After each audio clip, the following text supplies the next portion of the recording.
Okay, so here we go. We're going to continue down. I'm making this real fast, guys. I'm just trying to show you the basics. Here's a teleporter that takes you to the next level. All right, and there's reasons for that. In the original game, the guys that programmed it, they did a wonderful job on that old game, but they mismatched the stairwells between levels, which didn't matter at the time because you didn't actually see a stairwell. You didn't go down it. It wasn't something like that. You just clicked on, yes, I want to go down, and all of a sudden you were down. But in the 3D Minecraft version, of course, you got to have some way of traversing because you're in a 3D environment. And so to get around the problem of the mismatched stairwells between levels, I just put teleporters. And that's how we did that. So down here, we're on the fiery level. This is all amethyst crystal walls. And these are also, once again, derived from the original graphics from the original game. And this is the dragon's lair. This is actually the tunnel leading to the dragon's lair. I built some custom fiery wall graphics, and once again derived from the original graphics, except for the flame effect and the smoke effect, which is a standard Mojang effect, and I borrowed it. I thought that would be a kind of a neat effect, you know, so I added that little smoke and flame effect of theirs, which thanks Mojang, nice effect. And then I've also got the unique things about alternate reality. There's the fearsome gargoyle from the original game, right? So we've got that, and you'll also notice in my fiery areas that I'm spawning zombie pigmen. I've got zombie pigmen spawners in these fiery areas. I just thought that was a appropriate environment to spawn some zombie pigmen. So when you're going through my fiery areas, if you're not rushing like I am, but taking your time and adventuring through here, you'll run into them. They'll be spawning as you come through. So this spiral passageway here takes you in the original game to there's a pigman that just appeared out of nowhere, see? Takes you to the room of chaos, and it does in my version too. When you walk in here, boom, whoop, you get blinked. They didn't call it teleporting in the original game, they called it blinking. And so now you're in this place that you don't know where you're at, and all the rooms look the same no matter which direction you go in. You see, you could get lost in here, and you got to figure out how you're going to get out, right? So have fun in there. But what we're going to do is, wait a minute, I think I went too far. Here we go. This is, you got to find that passage. Yeah, you can hear that secret door, dungeon secret hidden door sound there. And then this blasts you into another part of the dungeon, and this will spawn zombie pigmen as well. But still on the third level of the dungeon in these fiery areas here. Now, I know I'm going real fast, but trying to make this video not overly long. Let's see if I can I gotta change the timing on those buttons. Maybe I'll give them another split second or something, right? Give you just a split second more to get through them. And let's see, where do I want to go? Oh, here we go. I'll take you to the gauntlet now. The gauntlet's there. Of course, the fire demons are not there in there, but there's zombie pigmen.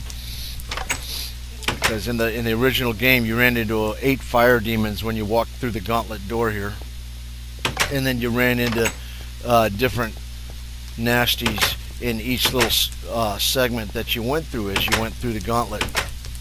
And when you finally made it through the gauntlet, you arrived at death's door. And you had to have a special item. I'm not going to say what it is, but you had to have a special item or you could not even enter this door. Right now in my map, you can just walk right through it. And then if you go to the center of this room here,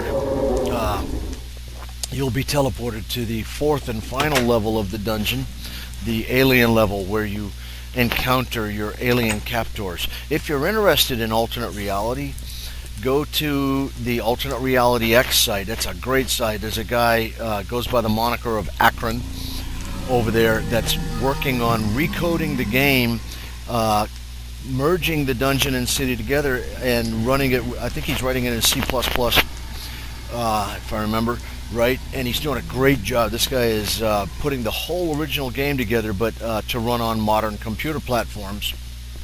And he's also he's given it several modes where you can run it in the original the original Atari 8-bit mode with the original 8-bit graphics and sounds and all of that, or you can run it in a full-screen high-res mode where he's put in a bunch of new graphics and stuff. The guy's just done an incredible job.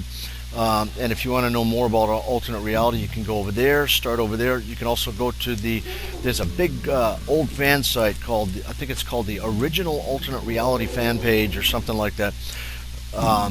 It's awesome. So you see these test tubes with victims in them. That's because we are in a matrix, folks. Alternate reality was a matrix. And actually, I'm going the wrong way here. The basic concepts for the Matrix movies with Keanu Reeves were derived from this game. So the pods and stuff that you put the bodies in and stuff, and the fact that this is not real. What we're looking at is a computer generated existence, and you find that out at one point. We never did actually find that out, but because they didn't finish doing all the modules for the game. But that's what the whole concept of the game was, except it was not a machine society that held us captive that we had done ourselves. You're kidnapped by aliens. You're an earthling. You're minding your own business one day, and all of a sudden this big UFO drops down and sucks you up and takes you off somewhere and drops you off in the city of Xebec's Demise. And they're watching and experimenting and doing all this stuff. So that's what the game was originally about. But if you want to try playing the game, go over to Alternate Reality X and check it out, because it's really cool. I'm cheating now. See, I'm just kind of, we're going to some other places here, and we're getting ready to go back up to the surface, because I think I showed you enough, and the video's getting long, and I'm rambling too much, flapping my jaw. So I'll make my way back up, but as I'm going, you get to see some more of the things that I've done to build this dungeon. And special things are there as well in this dungeon. If you know this game, the Tarian Maze is there. The puzzle of the 3 doors that leads to Acronymral's tomb is there. All these kind of various things are all there. The blinkers are all in place. Remember the blink minefield? Just not far from the Light Wizards Guild in the first level of the dungeon. That's there. Everything works. If I can figure out where I am now, I'll be doing good, right? Here, I know where I'm at. I know where I am. Okay, so and other establishments in the dungeon are there as well. There's the retreat. You can go in. There's rooms. There's beds. All that kind of stuff. And it's fairly complete. There are some areas I haven't finished. If you notice areas that aren't complete, it's just because I haven't got to them yet, but there you are, and even the dungeon sewers are all there. All right, they're all in place around the perimeter of the dungeon and around the basement perimeter of the palace. See, here you go. We're out in the sewer here.